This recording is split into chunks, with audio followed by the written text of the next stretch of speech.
Assalamualaikum warahmatullahi wabarakatuh. Kembali lagi bersama saya Firman Ramdhani, psikolog di Mind Institute.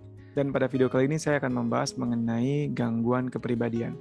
Jadi mungkin teman-teman sudah pernah dengar yang namanya gangguan depresi, gangguan cemas, gangguan bipolar, gangguan skizofrenia yang memang lebih banyak dibahas gitu ya. Sedangkan gangguan kepribadian sendiri sebenarnya cukup banyak kajiannya di literatur, utamanya di kajian di cognitive behavioral therapy, tapi kayaknya sedikit banget yang bahas secara menyeluruh. Insya Allah kita coba bahas satu persatu di Mind Institute. Nanti kita masuk satu persatu ke berbagai jenis gangguan kepribadian tersebut. Tapi di video kali ini saya ingin membahas secara umum saja apa kriteria-kriteria umumnya dari gangguan kepribadian itu sendiri. Dan disclaimer terlebih dahulu, teman-teman jangan jadikan video ini untuk self-diagnosis ya. Karena jangankan untuk men-self-diagnosis. Kadang-kadang kita kalau ditanya, apa sih sifat kamu, itu aja kita susah jawabnya. Gitu ya. Jadi untuk mendiagnosa diri kita, sebaiknya datang ke profesional, dan biasanya nanti kan sama profesional akan diarahkan treatment apa yang bisa kamu lakukan, atau mungkin juga membahas prognosanya dan sebagainya. Oke, kita masuk ke kriteria umum gangguan kepribadian. Ada beberapa kriteria. Yang pertama adalah individu yang punya gangguan kepribadian ini itu akan memiliki pola tertentu yang cenderung stabil banget polanya, infleksibel banget, jadi khas banget, rigid banget, maladaptif itu ya mengganggu dia banget gitu ya, dan menyeluruh gitu, banyak area yang terimbas gitu ya. Dan benar-benar memberikan kesulitan yang signifikan pada beberapa area, misalnya mengganggu cara berpikir dia. Bagaimana dia berpikir mengenai pengalaman-pengalaman yang dia alami, bagaimana dia berpikir mengenai diri sendiri, atau bagaimana dia berpikir mengenai dunianya atau orang lain. Emosi mereka, bagaimana respons emosi mereka, bisa aja mereka bisa meledak banget, bisa aja mereka bisa benar-benar mengontrol itu banget gitu ya, ditahan banget gitu ya, mengganggu relationship mereka, mempengaruhi bagaimana mereka berinteraksi dengan orang di sekitarnya, dan juga kaitannya dengan impuls kontrolnya mereka, atau bagaimana mengontrol dorongan-dorongan mereka. Ini kaitannya juga dengan emosi tadi ya. Ada yang over control, yang benar-benar terlalu terlalu dikontrol banget, ditahan banget. Ada yang justru under control, jadi nggak dikontrol sama sekali, bisa meledak aja tuh emosinya. Dan pola ini mulai terlihat dari masa kanak-kanak dan mulai juga terlihat di remaja dan seterusnya. Karena balik lagi ya, ini stabil nih, kelihatan udah bibit-bibitnya tuh kelihatan dari masa kanak-kanak dan remaja.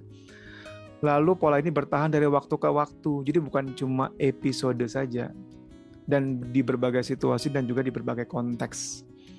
Dan ingat ya, bertahan dari waktu ke waktu. Jadi bukan cuma episode. Karena beberapa gangguan itu episodik. Misalnya ada gangguan depresi. Karena mungkin pada saat itu dia lagi punya hubungan atau relationship sama pasangan yang mungkin toksik. Sehingga pada waktu itu dia benar-benar jadi depres gitu ya. Dia muncul gangguan depresi. Tapi itu pada episode itu aja. Setelah itu selesai, mungkin gangguan depresinya ya bisa jadi hilang total gitu. Tapi kalau gangguan kepribadian, mungkin sederhananya gini, ada manusia ini kan memang base-nya itu kan personality gitu ya, ada trait, kita punya sifat-sifat tertentu, punya karakter kepribadian tertentu. Nah, itunya terganggu, artinya bisa kita bayangin nih, fondasinya sudah terganggu gitu ya. Si kepribadian itu kan emang ya self, kita adalah ya kepribadian kita gitu ya. Firman ya punya kepribadiannya terganggu ya, kurang lebih kan benar-benar mengganggu semua lini, bukan cuma episode kehidupan tertentu gitu.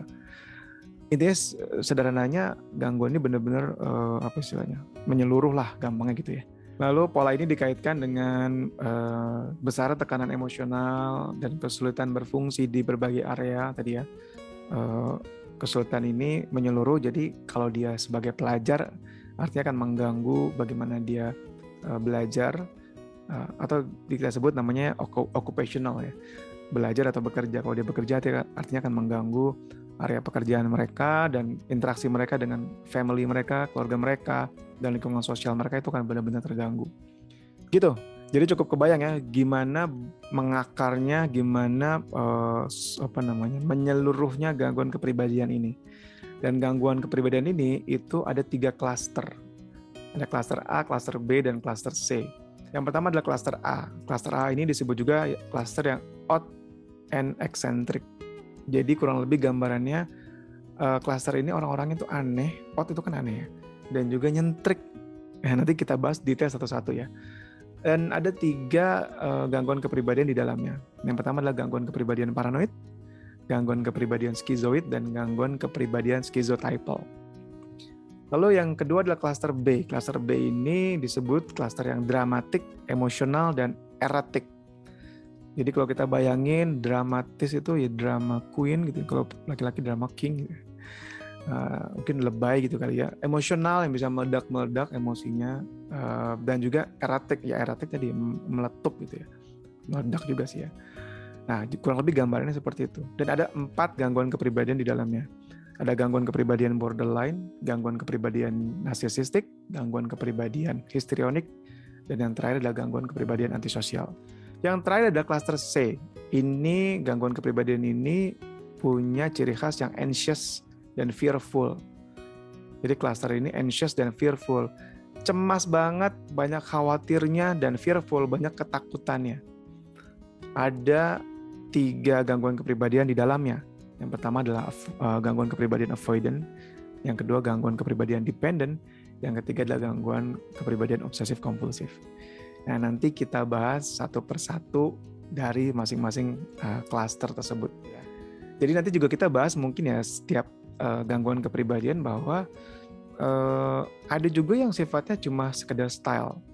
Ingat ya, gangguan psikologis itu bukan dikotomus, bukan cuma 2 kutub. Gangguan, tidak gangguan, bukan cuma itu. Ada spektrum di dalamnya, ada skala kontinum di dalamnya. Makanya ada juga yang nyebut nanti ada orang punya gangguan kepribadian narsisistik, tapi ada juga orang punya narcissistic personality style atau gaya kepribadian aja. Ya, tapi belum tentu gangguan, bukan gangguan malah gitu. Ada juga kan seperti gangguan yang lain misalnya cemas. Cemas kan ada juga anxiety disorder atau gangguan cemas. Tapi ada orang yang memang pencemas gitu. Tapi belum tentu gangguan. Belum tentu itu berupa gangguan gitu. Nah, nanti kita bahas lebih detail di video berikutnya. Sekian video kali ini. Terima kasih sudah menonton. Jangan lupa like, comment, dan subscribe. Dan yang paling penting di-share ke teman-teman kalian atau keluarga kalian. Semoga ilmu ini atau konten ini bisa membantu atau bisa jadi pencerahan untuk banyak orang. Terima kasih. Wassalamualaikum warahmatullahi wabarakatuh.